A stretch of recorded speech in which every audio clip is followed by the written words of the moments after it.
जय हिंद दोस्तों, आप सभी लोगों को नमस्कार, आप सभी लोगों को राम राम, जय श्री राम। चलिए आज हम लोग क्या करने वाले हैं दोस्तों, आज हम लोग episode number 16 class 10th mathematics previous year question. आज मैं 6 नंबर के क्वेश्चन कराने वाला हूं। जो एग्ज़ाम में आपके मैथ के एग्ज़ाम में 6 नंबर का मार्क्स आया था यूपी बोर्ड के, वो वाला क्वेश्चन मैं लेकर आ गया हूं। ये क्वेश्चन बहुत ही शानदार है, इसको हम लोग को करना है, ठीक है। तो ध्यान से मैं एक बार क्वेश्चन को मिला देता हूं, उसके बाद मैं आप लोग को बताता हूं, ठीक है। हाँ, एक मंदिर की ऊंचाई 15 मीटर है। मंदिर के शीर्ष का सड़क दूसरी ओर से भवन के शीर्ष का उन्नयन कोण 30 डिग्री तथा भवन के पाद का उन्नयन कोण 45 डिग्री सीधी खींच के। भाई बिल्कुल सही है, 15 मीटर शीर्ष की ओर सड़क के उन्नयन दूसरे को भवन के शीर्ष के उन्नयन कोण 30 डिग्री तथा भवन का उन्नयन कोण 45 डिग्री है। तो सिद्ध कीजिए कि भवन की ऊंचाई इतना है, 5 + 3। हाँ बिल्कुल सही है दोस्तों, ठीक है। अब हम लोग इसको करने वाले हैं, ठीक है। चलो भाई,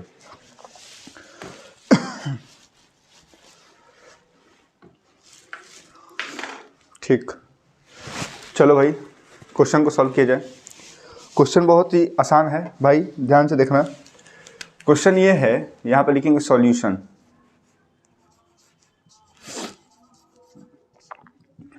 ठीक है। सॉल्यूशन यहाँ पे लिखेंगे। यहाँ पर लिखा गया कि एक मंदिर की ऊंचाई 15 मीटर है और मंदिर के शीर्ष से एक सड़क की ओर, मान लो कि यहाँ पे एक मंदिर बना देता हूँ मैं, यहाँ पर बनाता हूँ फिगर, ध्यान से देखना। ये मंदिर है, क्या है, मंदिर। अब मंदिर का यहाँ पर सड़क है, ये पूरा सड़क हो गया, ठीक। कह रहे मंदिर के, अब मंदिर की ऊंचाई 15 मीटर है, तो यहाँ पर लिख देना 15 मीटर, ठीक है, 15 मीटर। मंदिर के शीर्ष से सड़क की दूसरी ओर बने भवन, सड़क के शीर्ष वो भवन यहाँ पर बना है। भवन जाहिर सी बात होगा थोड़ा सा ऊंचा हो जाएगा, ठीक है, क्योंकि मंदिर थोड़ा सा ऊंचा होगा। भवन के शीर्ष का उन्नयन कोण 30 डिग्री है। अच्छा बताओ, मंदिर और भवन का शीर्ष, ये भवन का शीर्ष है और ये मंदिर का शीर्ष है, और दोनों का जो उन्नयन कोण है, उन्नयन कोण का मतलब ऐसे लाएंगे तो यहाँ पर एंगल बनाएंगे।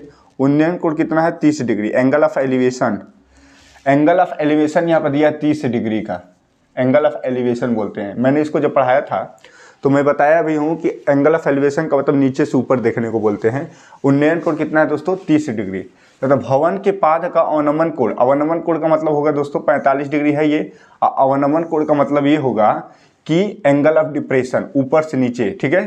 तो कह रहा था 30 डिग्री। तथा भवन के पाद का अवनमन कोण, यानी कि इसी मंदिर के शीर्ष से, अब भवन का पाद बिंदु यह है, यानी कि यहाँ पर इसका फुट है, पैर है, यहाँ से लेकर यहाँ तक का जो एंगल बन रहा है दोस्तों, अवनमन कोण कर रहा है, ऊपर से नीचे देखेगा, यहाँ पे कोई होगा, यहाँ से दिख रहा है, तो यहाँ पे 45 डिग्री का एंगल बन रहा है। कितने डिग्री का एंगल, 45 डिग्री का।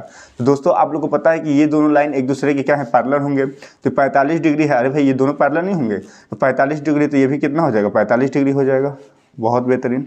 इसका नाम ले लीजिए A B C D और E, ठीक है, ठीक है। तो सिद्ध कीजिए कि भवन की ऊंचाई 5 ब्रैकेट में 3 + √3 है। ये सिद्ध करना है, इतना मीटर आना चाहिए भवन की ऊंचाई। तो भवन की ऊंचाई क्या होगा, BD, मतलब ये BD का मान दिया है, BD का मान दिया है, BD = इतना हमको प्रूव करना है। तो ये फिगर बनाना बहुत इंपॉर्टेंट है। फिगर बनाने के आप लोग सीख लिए होंगे कि एक मंदिर है सर, मंदिर है, ये भवन है। मंदिर के शीर्ष से भवन का शीर्ष का उन्नयन कोण 30 डिग्री है, एंगल ऑफ एलिवेशन 30 डिग्री है। और मंदिर का शीर्ष से और जो भवन का जो पाद बिंदु है, यानी कि पाद बिंदु का मतलब फुट है, जो भवन का पूर्ण फुट है, ये बिल्डिंग जो है इसका क्या है, एंगल ऑफ डिप्रेशन 45 डिग्री है। एंगल ऑफ डिप्रेशन मीन्स क्या हो जाएगा, ये 45 है, ये लाइन AB और EC दोनों पैरेलल होगा, तो ये लाइन और ये लाइन दोनों बराबर होगा, क्योंकि अल्टरनेट इंटीरियर एंगल एकांतर अंतःकोण से बराबर हो जाएगा, ठीक है। तो हम लोग को प्रूव करना है कि भवन की जो लंबाई BD है, ये 5 ब्रैकेट में 3 + √3 मीटर आएगा। ये 6 नंबर का सवाल है दोस्तों। अब बहुत ही बेहतरीन सवाल है, इसको ध्यान से आप लोग देखिएगा, ठीक है। मैं बहुत आराम से इसको समझाने का प्रयास कर रहा हूँ, ठीक है। चलिए सबसे पहले हम लोग, अच्छा ये एक बात बताइए सर, ये वाला जो दूरी है 15 मीटर है, बहुत बेहतरीन। तो ये भी क्या होगा, 15 मीटर होगा कि नहीं होगा, क्योंकि आप कहेंगे सर आमने सामने का भुजा, ये एक स्क्वायर होगा या फिर रेक्टेंगल होगा। तो स्क्वायर या तो वर्ग होगा या तो आयत होगा। तो सर अगर देखा जाए तो ये दोनों बराबर होगा, दोनों बराबर ही हो गए दोस्तों। तो ये 15 मीटर का ये भी हो जाएगा, बहुत बढ़िया, 15 मीटर का ये भी होगा।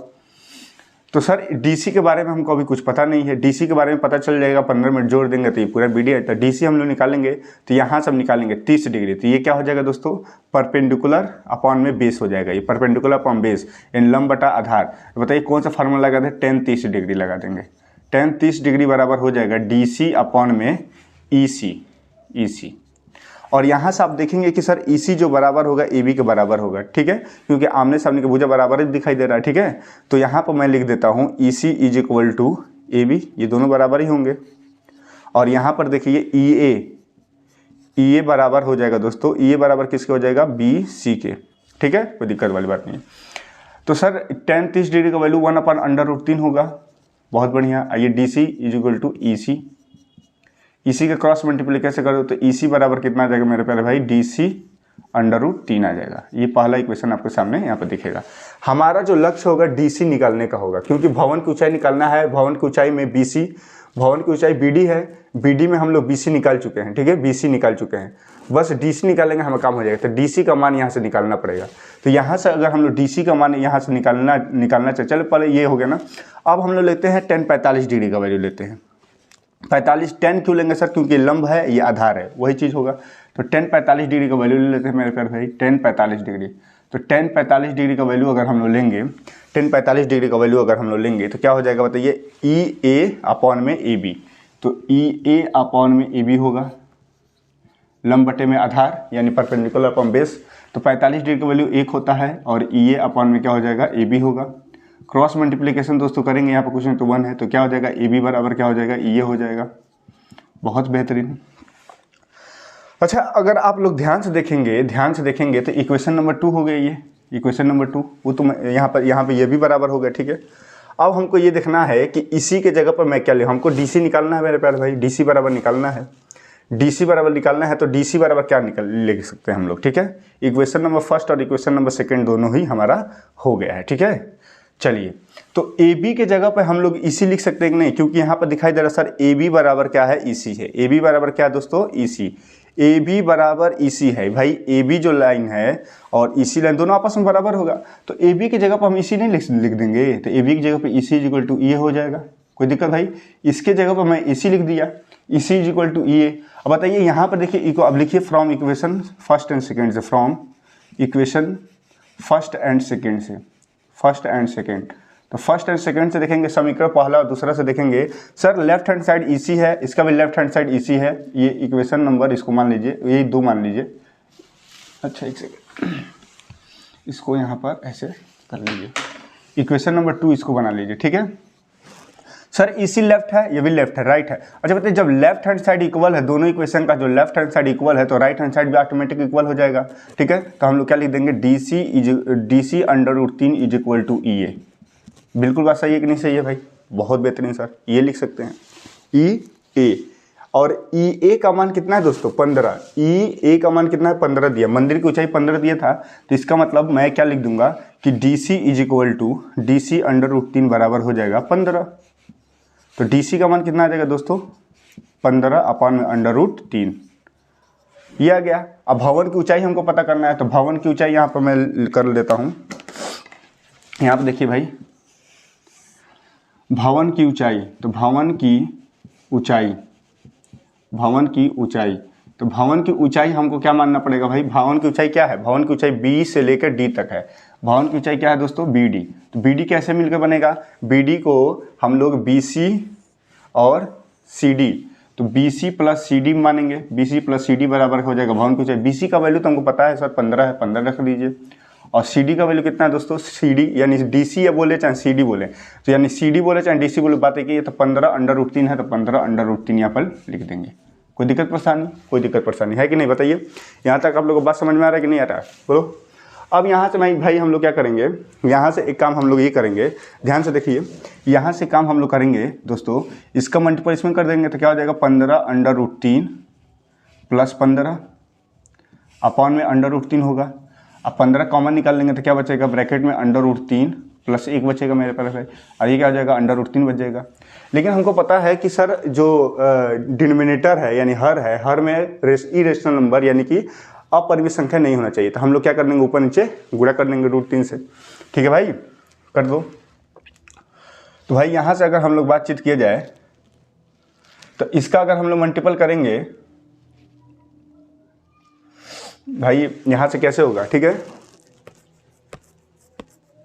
हाँ तो ये अगर 15 एलसीएम लेंगे तो 15√3 + 15 हो जाएगा, ठीक है। कोई दिक्कत वाली बात नहीं है, यहाँ तक कोई दिक्कत परेशानी नहीं है। चलिए इसका हम लोग अगर मल्टीपल कर देते हैं तो रेशनलाइज करना पड़ेगा ना जी। हाँ चाहे 1 सेकेंड यहाँ से आप लोग थोड़ा एक बार और देख लीजिए, इसको मिटाइए नहीं तो आप लोग कंफ्यूज हो जाएंगे, फिर दिक्कत हो जाएगा। हाँ जो ये है ये हमको यहीं पर हम लोग इसको निपटारा कर देते हैं। DC बराबर जो हम लोग लाए हैं 15 अपन अंडर, नीचे √3 नहीं होना चाहिए तो इसको यहाँ पर रेशनलाइज कर देंगे, यहीं पे √3 से ऊपर नीचे गुणा कर देंगे। रेशनलाइज करने तो आप लोगों को पता है परिमेयकरण, तो ये हो जाएगा दोस्तों 15√3/3 हो जाएगा। और 3 × 5 = 15 कट जाएगा तो DC बराबर कितना आ जाएगा 5√3। दिखाई दे रहा है भाई, देखो भाई दिखाई दे रहा है, हाँ बिल्कुल सर दिखाई दे रहा है कि सर ये जो है 15√3 ये हमको पता है कि डिनोमिनेटर में सर √3 यानी इरेशनल नंबर अपरिमेय संख्या नहीं होना चाहिए, तो इसीलिए मैं इसका रेशनलाइज कर दूंगा, परिमेयकरण करूंगा। तो √3 से ऊपर नीचे गुणा कर दिया तो 15√3 और 3 हो जाएगा। तो √3 का मल्टीपल करेंगे तो 3 से 5 बार में कट जाएगा तो 5√3 हो जाएगा, यानी DC बराबर हो जाएगा दोस्तों 5√3 हो जाएगा। बहुत बेहतरीन। तो हम लोग यहाँ पर DC की जगह पर क्या लिख देंगे, DC की जगह पर लिख देंगे 5√3, ठीक है। अब यहाँ पे दोनों में कॉमन दिखाई दे रहा है सर 5 कॉमन निकाल दीजिए तो यहाँ पर कितना बचेगा 3 और +1 यहाँ पर बचेगा यानी √3 बचेगा। अब आप लोग देखेंगे ध्यान से यहाँ पे कि ये भवन की ऊंचाई BD बराबर आ गया, भवन की ऊंचाई BD बराबर कितना आ गया मेरे पहले भाई, भवन की ऊंचाई कितना आ गया यही, और यही सिद्ध करना था कि सिद्ध कीजिए कि भवन की ऊंचाई 5 ब्रैकेट में 3 + √3 मीटर है। तो 5 ब्रैकेट में 3 + √3 है, ये हो गया सिद्ध। तो हैंस प्रूव्ड हो गया भाई, हैंस प्रूव्ड इट, ठीक है मेरे प्यारे भाई। तो ये 6 नंबर का क्वेश्चन है, कितने नंबर का है 6 नंबर का क्वेश्चन है। तो आई थिंक आपको ये क्वेश्चन बहुत अच्छे से समझ में आया होगा। एक बार मैं और समझाने का प्रयास करता हूँ आपको, ठीक है। एक मंदिर की ऊंचाई 15 मीटर है तो मंदिर की ऊंचाई यहाँ पर ले लिए 15 मीटर। मंदिर के शीर्ष से सड़क की दूसरी ओर बने भवन का शीर्ष का उन्नयन कोण 30 डिग्री है। मंदिर के शीर्ष से दूसरे तरफ, ये सड़क हो गया, ये भी सड़क के दूसरे तरफ बिल्डिंग बना है, भवन बना है। तो यहाँ से जो बना है दोस्तों, यहाँ पर ध्यान से देखिए, यहाँ से जो बना है ये AB है और सड़क हो गया, सड़क की यहाँ पर बिल्डिंग है और ये मंदिर का शीर्ष और जो बिल्डिंग है इसका शीर्ष, इन दोनों के बीच में 30 डिग्री का एंगल बन रहा है तो ऐसे फिगर बना देंगे, कोई दिक्कत वाली बात नहीं है। फिर कह रहा है तथा भवन के पाद का अवनमन कोण, इसी मंदिर के शीर्ष से भवन का पाद बिंदु यानी फुट जो है पैर है, इसका यहाँ अवनमन कोण एंगल ऑफ डिप्रेशन 45 डिग्री, यानी यहाँ से कोई बंदा बैठ कर देख रहा है तो सीधा देखेगा, ऐसे देखेगा, सीधा हॉरिजॉन्टली देखेगा। फिर यहाँ से 45 डिग्री का एंगल बनाएगा तो ये 45 डिग्री का एंगल बना दिया है। लेकिन जब ये 45 है तो सर ये भी 45 होगा, क्योंकि अल्टरनेट इंटीरियर एंगल ये 45 निकालने के फिगर बनाने आना चाहिए। फिगर आप लोग नहीं बना पाएंगे तो फिर ज़्यादा क्या हो जाएगा, प्रॉब्लम हो जाएगा, ठीक है मेरे प्यारे भाई। अब देखो यहाँ से ये आ गया सर, समझ में आ गया सर, ये 45 डिग्री हो गया। अब हम लोग पहले 10-30 डिग्री का वैल्यू निकालेंगे, DC/EC हो जाएगा सर, DC/EC, ठीक है। फिर 1/√3 DC 10-30 डिग्री का वैल्यू इतना हो जाएगा, इसका करेंगे तो EC और DC/√3 होगा, क्रॉस मल्टीप्लिकेशन कर देंगे। EC बराबर आपको ये पता होना चाहिए कि सर EC बराबर AB होगा। भाई EC बराबर AB नहीं होगा, ये आमने सामने का भुजा बराबर होगा और ये दोनों आपस में बराबर होगा, ठीक है, दोनों बराबर हो जाएगा, एक रेक्टेंगल आयत बनेगा। अब यहाँ से हम लोग क्या करेंगे, 10-45 डिग्री का वैल्यू लेंगे। सर 10 ही क्यों लेंगे, कॉट नहीं ले सकते हैं, साइन नहीं ले सकते हैं, तो 10 इसलिए लेंगे क्योंकि लंब और आधार का ही बात कर रहा है। तो 10-45 डिग्री लेंगे यहाँ से, तो ये हो जाएगा EA/AB, EA/10-45 डिग्री का वैल्यू 1 होता है, तो इधर करेंगे क्रॉस मल्टीप्लिकेशन तो AB बराबर ये। हमको पता है कि सर AB को हम EC लिख सकते हैं, भाई AB बराबर EC ना होगा, ठीक है। तो AB की जगह पर EC लिख दिए, यहाँ भी EC है, यहाँ भी EC है, इक्वेशन नंबर 2 बना लिए। EC से जब लेफ्ट हैंड, दोनों इक्वेशन का लेफ्ट हैंड साइड क्या है, इक्वल है, तो राइट हैंड साइड भी इक्वल होगा। भाई ध्यान से देख रहे हो, ये दोनों राइट हैंड साइड भी क्या हो जाएगा, इक्वल हो जाएगा, राइट हैंड साइड भी इक्वल हो जाएगा। यहाँ पर देखो राइट हैंड साइड भी इक्वल हो जाएगा, हरा हरा जो है ये राइट हैंड साइड भी इक्वल हो जाएगा। और यहाँ पर लेफ्ट हैंड साइड इक्वल था ही, ये जो लेफ्ट हैंड साइड है ये आपस में इक्वल है ही, तो दोनों हरा हरा, लाल लाल इक्वल है तो हरा हरा भी इक्वल हो जाएगा, बहुत बढ़िया। तो फिर मैंने क्या कर दिया, DC अंडर लिखे ना पड़ेगा कि from equation first and second से DC under root 3 is equal to ये लिख देंगे, यहाँ पर बराबर कर देंगे। सर हमको DC का मान पता करना है, तभी भवन की ऊंचाई पता चल जाएगा, क्योंकि भवन की ऊंचाई में 15 मीटर ऑलरेडी पता है, ये इतना हिस्सा पता है, ये हिस्सा पता कर लेंगे तो ये दोनों जोड़ देंगे तो भवन की ऊंचाई पता चल जाएगा। तो सर यहाँ पर देखेंगे कि DC under root 3 is equal to ये है, तो DC अंडर रूट 3 ये का मान 15 है। सर आप कहोगे सर ये का मान 15 कहाँ है, ये का मान, हाँ यहाँ पर 15 दिया ही है, तो 15 लिख दीजिए।